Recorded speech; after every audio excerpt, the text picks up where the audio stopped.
Welcome to my YouTube channel. आज इस video में हम बात करेंगे कि किस तरह से हमने एक सिंपल से पैंट की कटिंग करनी और स्टिचिंग करनी है। तो वीडियो पे अंत तक बने रहें। पूरी कटिंग और सिलाई आपको आसानी से समझ में आ सके। तो सबसे पहले ये देखिए, को सीधा बिछा लेना है। हमने कपड़े को सीधा बिछा लेना है। हमारे जितना हिप राउंड होता है उससे 4 इंच एक्स्ट्रा हमने ऐसे कपड़े का निशान लगा ऊपर से एक सीधी लाइन ड्रॉ कर लेनी होती है। फिर ऊपर से एक सीधी लाइन ड्रॉ कर लेनी होती है सीधी। उसके बाद में हमारा जितना हिप राउंड होता है 4 से डिवाइड करके उसमें 2.5 इंच शेड करके एक हमें लाइन बनानी होती है। 13.5 इंच पे हमारा मार्क किया है।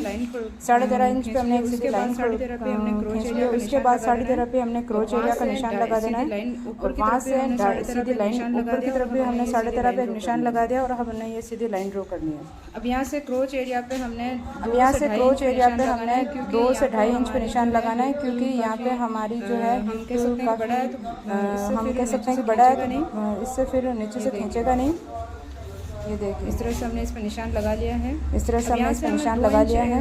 अब यहाँ से हमें 2 इंच, हमारी लेंथ 38 है, 38 पे हमने लेंथ का निशान लगाना है। 2 इंच नीचे से हमने 2 इंच नीचे से हमारी मोरी में जाएगा और ऊपर से 2 इंच एक्स्ट्रा हम ऐड करेंगे बेल्ट के लिए, तो ये हमारा बराबर हो जाएगा। ये हमने लूज प्लाजो बनाना है। जहाँ हमारी मोरी है इसमें 13.5-14 के आसपास, तो मिड में एक लाइन बना के, जैसे कि यहाँ से हमने मिड में एक लाइन बना ली, तो हमारी 8.5 पे आ रही है। 8.5 पे हमने नीचे से निशान लगाना है। फिर एक सीधी लाइन ड्रॉ कर लेनी है। लाइन के दोनों तरफ और सीधी लाइन के दोनों तरफ 4.5 इंच या 3.5 इंच पे हम निशान लगाएंगे, जिससे हमारा 14 इंच मोरी हो जाएगी। और हाफ इंच हमने एक्स्ट्रा लेना है मार्जिन के लिए, सिलाई में दबाने के लिए। लूज प्लाजो हमारा, तो इस तरह से ये लूज प्लाजो हमारा बहुत इसमें ज़्यादा शेप वाले शबर पट्टी का हम यूज़ नहीं करेंगे। इसमें जो कम शेप वाली पट्टी होती है उसका हम यूज़ करेंगे। ज़्यादा शेप वाली शबर पट्टी का यूज हम पैंट की कटिंग के लिए और स्टिचिंग के लिए करते हैं। इस तरह से सेपर पट्टी को रख के हमने निशान लगा लेना है दोनों। हमारी ज़्यादा शेप वाली थी तो फिर से हम कम शेप वाली से निशान लगाएंगे। ये इस तरह से हमने निशान लगा लेना है।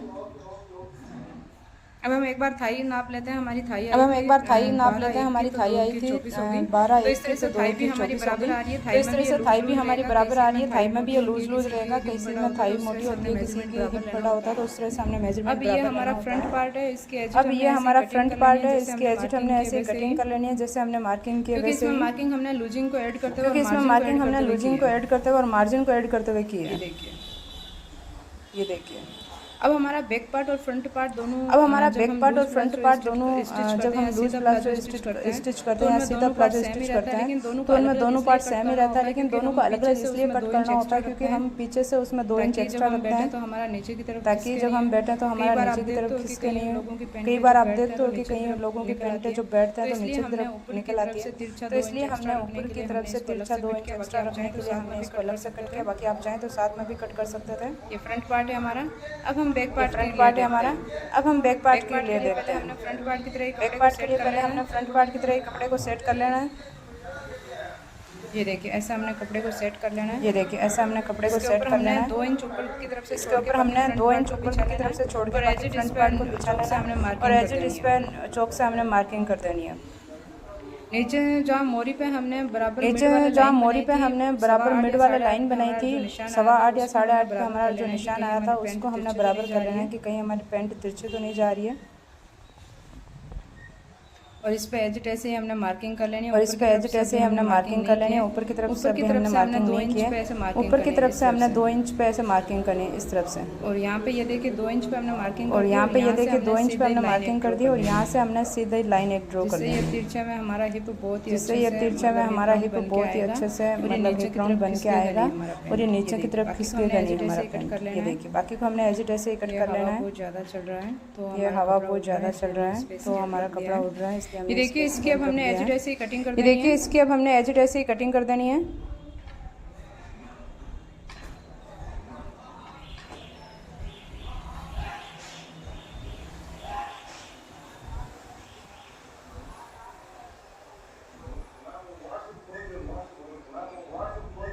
2 इंच पे हमने मोरी के लिए कट लगा 2 इंच पे हमने मोरी के लिए कट लगा देना है। कैमरे में नीचे के पार्ट की कटिंग नहीं दिख रही है, मेरे कैमरे में नीचे के पार्ट की कटिंग नहीं दिख रही है, लेकिन वैसे तो पूरी ऊपर के पार्ट की कटिंग, वैसे तो पूरी कटिंग दिखनी चाहिए, आ जाएगा, आपको समझ में आ जाएगा।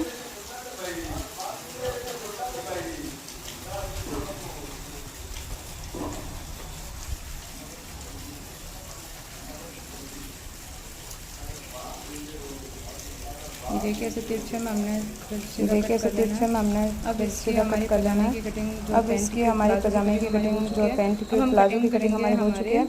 अब हम कटिंग करेंगे हमारे ऊपर की तरफ बेल्ट लगाना, उसकी हमने ऊपर की तरफ जो हमने बेल्ट लगाना उसकी हमने कटिंग करनी है। तो बेल्ट हम कटिंग करेंगे 3.5 इंच का, और कमर हमने लेनी है जितनी हमारी प्लाजो है उससे, उसका फोर्थ कर लेना। जैसे कि ये एक पार्ट है उसका फोर्थ कर लेना हमने। जैसे कि हमारा एक पार्ट 13.5 इंच का है, तो फोर्थ पार्ट करेंगे हम।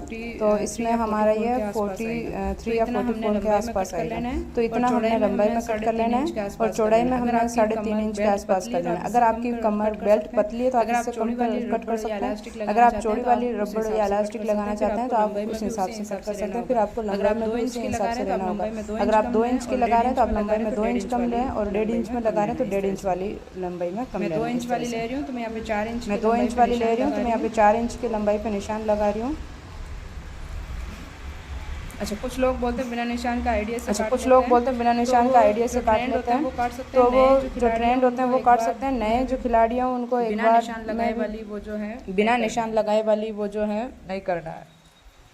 ये देखिए ये हमारी बेल्ट कट हो चुकी है। अब हमने अब हमने काटनी है पॉकेट। अब हमने कट करनी है पॉकेट। तो पॉकेट को हमने किस तरह से कट करना, ये डबल फोल्ड करके पॉकेट हमने लंबाई में लेनी है 13 इंच। तो ये अभी हमारी नहीं बन रही, इसको और लंबा करेंगे। तो ये अभी हमारी नहीं बन रही, इसको और लंबा करेंगे। लंबाई में हमारी हो गई जाएगी 13 इंच। ये देखिए लंबाई में हमारी हो गई जाएगी 13 इंच। ये देखिए ये लंबाई में हमारी 13 इंच, और नीचे से हमने लंबाई में हमारी 13 इंच, और नीचे से हमने 7 इंच, ऊपर से 1 इंच कम करते हुए 6 इंच जैसे तिरछे में हमने कट कर, और इसको तिरछे में हमने कट कर लेना। लगा सकते हैं आप चाहे तो एक तरफ पॉकेट लगा सकते हैं, आप चाहे तो दोनों तरफ पॉकेट लगा सकते हैं। अच्छा, आपकी राइट हैंड की तरफ पॉकेट लगेगी, और लेफ्ट हैंड की तरफ अगर आप जिप लगाना चाहते हो, चैन लगाना चाहते हो तो चैन लगती है।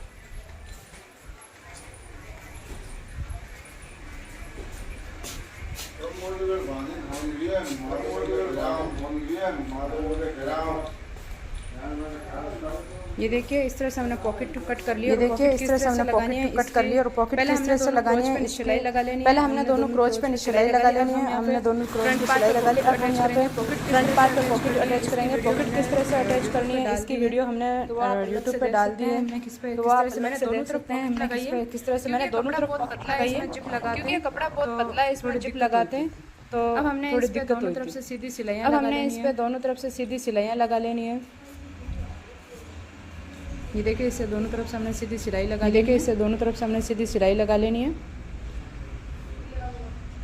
ये देखिए दोनों तरफ सीधी सिलाई हमने लगा लेनी है। ये देखिए दोनों तरफ सीधी सिलाई हमने लगा लेनी है, लगा ली है। अब नीचे से हमने ये जो है पट्टी को इसको फोल्ड कर लेना है, फोल्ड कर लेंगे और क्रोच एरिया पे सिलाई को फोल्ड कर लेंगे और क्रोच एरिया पे सिलाई लगा देंगे। ये बेल्ट इस पे अटैच कर दिया है। उसके बाद हमने ये बेल्ट इस पे अटैच कर दिया है, इस पे हमने आयरन करके इसको सीधा कर लिया है।